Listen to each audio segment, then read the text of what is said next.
Lihat semua, kita buka tadi bukunya. Masuk ke pembahasan kedua kita. Tadi perkenalan tentang fikih udah. Sekarang masuk tentang syariat udah. Sekarang masuk ke pembahasan kedua.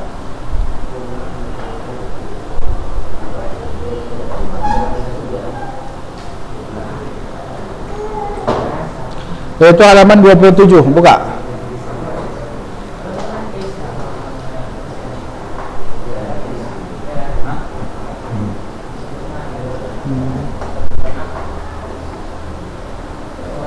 Udah?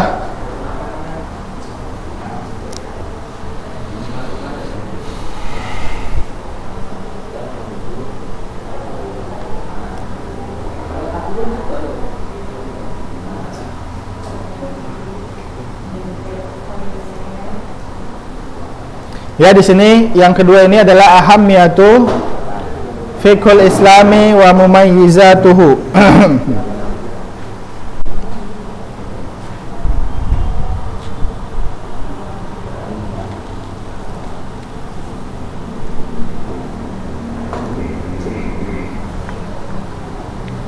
Lihat di sini ahammiyatul fiqhi al-islami wa mumayyizatuhu, kelebihan atau keutamaan fikih islami wa mumayyizat. Apa itu mumayyizat? Karakteristiknya atau keutamaannya. Halaman 27 coba buka. Kelebihan atau keutamaan Fikih islami, fikih Islam dan karakteristiknya.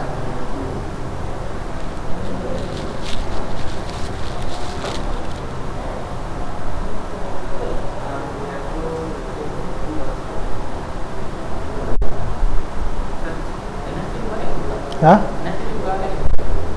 Dibalikin apanya? Enggak. Dibeli itu kan? Dibalikin gimana? Oh, enggak lah. Kan dibeli itu. Mana ada dibalikin lagi? Ada yang dipinjamin emangnya selama ini? Ada buku yang dibalikin lagi? Siapa? Buku apa? Buku matematika gitu ya?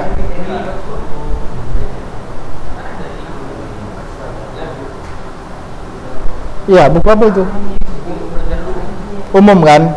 Iya, umum biasanya dari sana dia dipinjemin. Kalau ini enggak, semuanya beli. Jadi nggak apa-apa, dicoret-coret aja. Ya, di sini apa sih keutamaan fikih Islam dan karakteristiknya? Yaitu Allah Subhanahu wa taala berfirman, "Falaula nafara min kulli firqatin minhu ta'ifatun yatafaqahu fid din." Ya, jadi ilmu fikih ini mempunyai kelebihan tersendiri dari ilmu yang lain. Karena dengan ilmu fikih inilah kita bisa, manusia ini bisa makmur dalam kehidupannya. Karena ilmu fikih ini. Karena di dalam ilmu fikih ini dia mengandung keadilan, ya, dan menghilangkan kezaliman. Contohnya begini. Kalaulah tidak ada tentang fikih warisan, maka anak yang paling tua pasti dapat paling banyak. Paham kan? Kalau nggak ada fikih tentang, Allah turunkan fikih tentang warisan. Adil nggak kalau misalkan anaknya ada 5, bapaknya meninggal, semuanya kasih rata.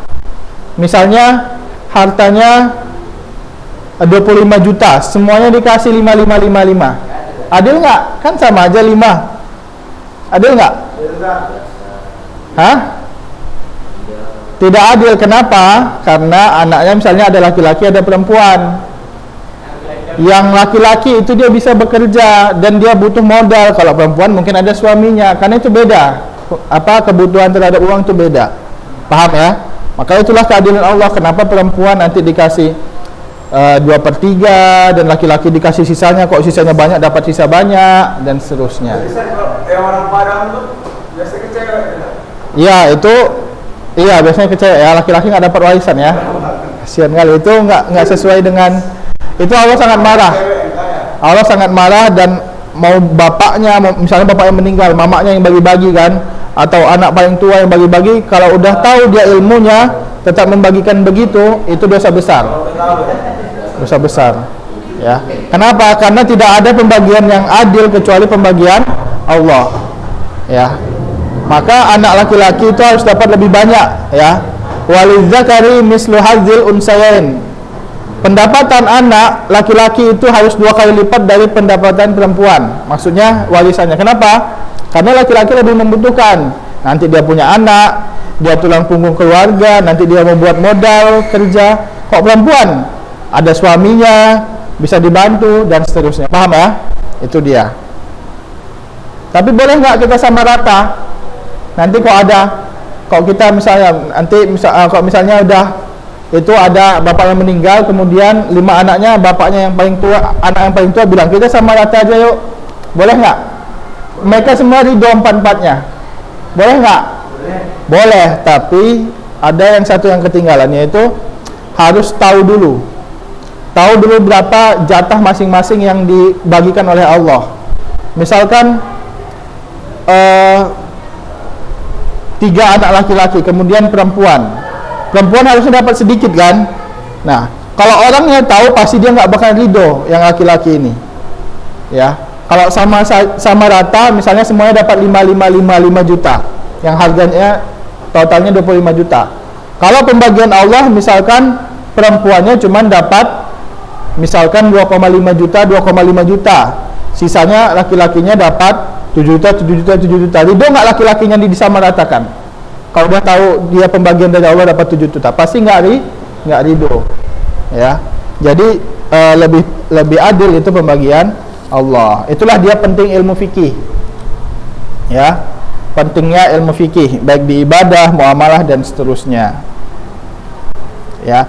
Kenapa? Karena di dalam ilmu fikih itu akan itulah terbuktinya keadilan Allah, ya. Baik itu jual beli. Kenapa nggak boleh riba di peminjaman? Kenapa nggak boleh nyari untung di hasil pinjam meminjam, tapi boleh ngambil untung di jual beli? Kalau kita jual pensil ke orang, kita boleh dapat untung. Kita beli pensil 10.000, kita jual 15, boleh nggak? Kita jual 30.000 padahal kita beli 5.000, boleh nggak? Boleh, karena jual beli itu memang buat nyari untung, paham nggak? Jual beli, tujuan ada jual beli buat nyari untung. Tapi minjam meminjam itu bukan buat nyari untung, tapi buat berbuat baik. Jadi makanya Allah ribakan kok misalnya orang nyari untung dari pinjam meminjam. Misalnya dia minjam 10.000, nanti baliknya 15.000. Kenapa? Karena asalnya pinjam meminjam buat berbuat baik, buat saudara, bukan mencari untung. Kok mencari untung dijual beli sana gitu. Paham ya? Itu dia. Itulah keadilan Allah. Kenapa ada riba? Kenapa dijual beli nggak ada riba? Paham ya? Walaupun nanti ada jual beli yang riba, seperti nanti ada tambahannya dan seterusnya. Saham itu boleh, akan tapi tergantung nanti akadnya, ya.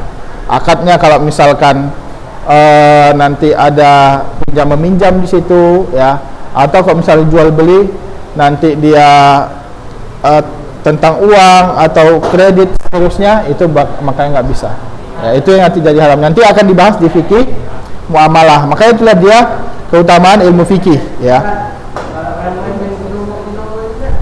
Binomo jelas lah itu. Binomo jelas dia judi, bukan haram lagi judi. Kenapa judi? Dia ngasih uang di situ kan, ada uang dulu kan di binomo. Habis itu nanti dia ukur-ukur tingginya. Nanti kalau nggak untung kebakar uangnya, kan? Kalau untung dia dapat lebih banyak daripada uangnya. Itu judi jelas, bukan jual beli saham itu. Kalau saham, keuntungan sama pengeluaran bisa diatur. Kalau ini nggak bisa diatur, keuntungannya jadi rugi untung, hoki-hokian. Paham ya? Itu dia. Maka di dalam fikih ini dia akan menghapuskan segala kezaliman di atas muka bumi. Maksudnya di kehidupan manusia itu kezaliman itu akan dihilangkan di dalam fikih, ya. Kenapa? Misalkan anak laki-laki yang membunuh bapaknya buat dapat warisan, dapat nggak dia warisan? Nggak dapat. Kenapa? Karena di dalam ilmu fikih nggak dibolehin pembunuh dapat warisan dari yang dibunuh. Paham ya? Kalau dia pengen dapat cepat warisan. Contohnya, boleh nggak anak misalnya bapak bunuh anaknya, terus bapaknya dikisos nggak? Nggak dikisos, karena dia bapaknya. Anaknya itu ada karena ada bapaknya. Berbeda dengan anak bunuh bapaknya, jelas anaknya dikisos. Atau sesama teman bunuh, jelas temannya dikisos. Tapi kasus ayah bunuh anak, maka bapaknya nggak dikisos, akan tapi suruh bayar aja. Paham ya? Itu jadi ada keadilan di situ. Ya. Iya.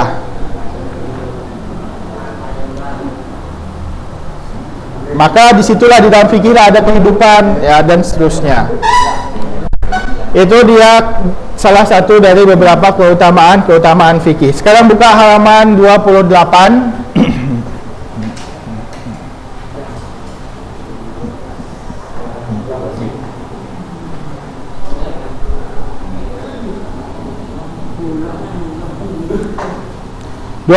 Lihat di situ mumayyizatul fiqhil islami. Ada 5 mumayyizat yang mualif sebutkan situ, kita ringkas saja. Ya, karena waktunya sebesar lagi. Ya, mumayyizat itu apa? Keutamaan atau karakteristik dari fikih Islam itu ada 5. Yang pertama, ilmu fikih itu adalah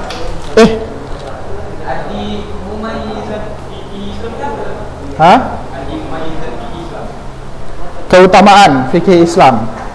Keutamaan ilmu fikih Islam yang pertama, annahu min indillah. Bahwasanya itu adalah dari Allah. Maksudnya ilmunya memang dari Allah, ya. Allah yang mengutamakan. Maksudnya misalnya tentang warisan itu dari mana? Kok enggak dari Allah, dari ayat tentang jual beli, pengharaman riba dan seterusnya. Di agama Yahudi itu banyak riba-riba, tapi di agama Allah, di agama Nabi Muhammad maksudnya itu dihilangkan riba dan seterusnya. Itu yang pertama. Yang kedua,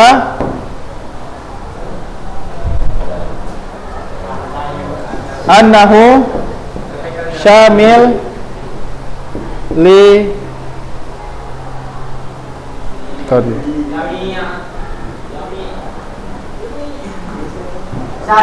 Nomor pertama kesat. Bahwasanya ilmu fikih itu dari Allah.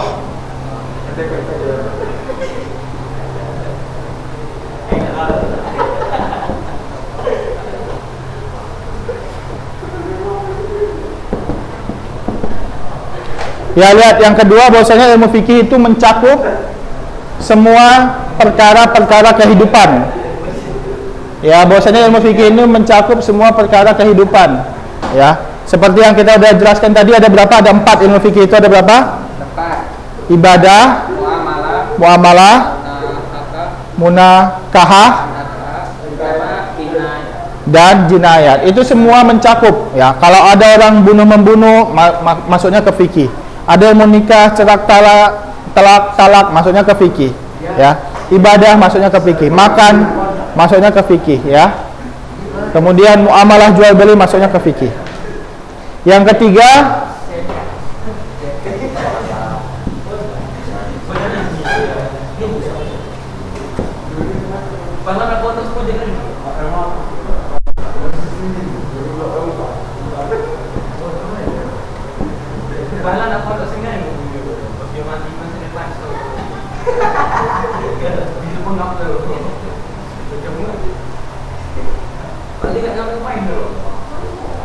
lihat yang ketiga, bahwasanya ilmu fikih itu muafik, ya, cocok dengan fitrah manusia, ya, dengan kemanusiaan, dengan manusiawi, ya, cocok dengan manusiawi. Maksudnya, jadi fikih itu selalu sesuai dengan manusia, dengan hak-hak manusia. Contohnya, kenapa perempuan nggak boleh mentalak suaminya, tapi suaminya boleh mentalak istrinya? Paham nggak? Perempuan nggak boleh bilang kamu saya talak, tapi laki-laki boleh bilang ke istrinya kamu saya talak. Kalau perempuan mau gugat cerai, dia harus ke pengadilan dulu. Paham nggak? Dia harus balikin maharnya. Jadi kalau perempuan mau talak, minta cerai, dia harus balikin mahar yang dikasih pas nikah tadi. Kalau laki-laki nggak, cerai udah cerai, pergi. Ya, gitu. Kenapa laki-laki boleh, perempuan nggak boleh? Itu sesuai dengan manusiawi. Kenapa? Karena laki-laki lebih banyak perhitungan. Nggak asal ngomong. Kalau perempuan sakit hati dikit, cerai nanti. Sakit hati dikit, cerai, nangis, cerai gitu. Ya, itu dia kenapa sesuainya agama fikih itu. Paham? Ya. Makanya nggak boleh talak. Mau dia bercanda, kamu nanti tiba-tiba saya cerai, itu nggak. Itu langsung jatuh talak. Makanya nggak boleh bercanda-canda masalah talak. Kemudian yang keempat,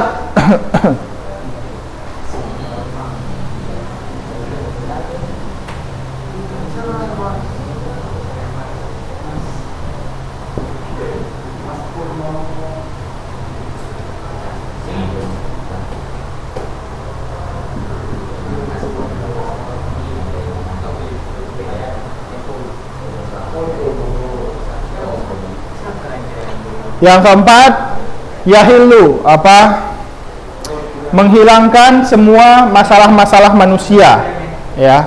Jadi fikih inilah yang membuka jalan keluar dari setiap masalah manusia. Ada persengketaan antara utang piutang, masuknya ke fikih. Ada permasalahan antara pembunuhan, antara warisan, semua masuknya ke fikih. Cobalah kalau misalkan warisan nggak diatur oleh Allah, semua anak bersaudara nanti misalkan, ya, itu pasti saling memusuhi satu sama lain. Kenapa? Kadang nggak rata warisannya, kadang yang tua ngambil banyak, adik-adiknya marah, itu, ya kan? Kalau udah diatur oleh Allah, semuanya tunduk. Yang kelima, yang terakhir, bahwasanya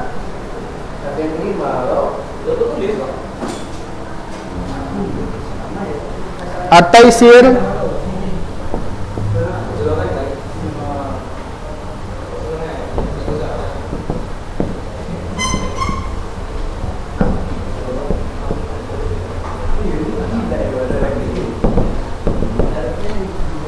at-taisir wa raf'ul masyaqqah. Itu taisir ini untuk memudahkan dan mengangkat kesusahan. Ya, jadi ilmu fikih inilah. Kenapa? Karena Allah menurunkan agama bukan buat menyusahkan manusia, tapi mempermudah kehidupan mereka. Ya, kalau misalkan nggak ada makanan di hutan, boleh makan daging. Misalkan kalau ada yang ada babi, ya. Misalkan kalau misalnya sholat, ya mau wudhu, misalnya safar, kita diberikan rukhsah, yaitu boleh jamak sholat dan qashar antara zuhur dan asar, misalkan dua-dua gitu. Jadi nggak perlu kita lama singgah di sini, nanti singgah di sana lagi, nggak sampai-sampai. Paham ya? Itu dia. Jadi dibolehkan juga kalau sholat sunnah, sholat sambil duduk atau di kendaraan kalau sholat sunnah, dan seterusnya. Semuanya berdasarkan kemudahan yang Allah turunkan, nggak ada sedikit pun kesusahan. Paham ya? Ada yang ditanyakan?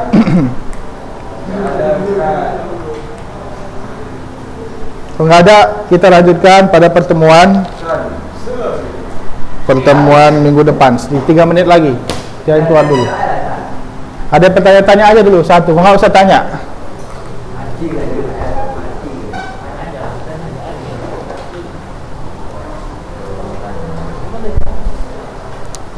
Baru insya Allah pada pertemuan minggu depan baru kita masuk ke tarikhnya, yaitu fikih pada zaman sebelum Nabi, ya, kemudian pada saat adanya Nabi dan seterusnya. Apa?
Ya, kita tutup dengan doa kafaratul majlis. Subhanakallahumma wa bihamdika asyhadu an la ilaha illa anta astaghfiruka wa atubu ilaik. Wassalamualaikum warahmatullahi wabarakatuh.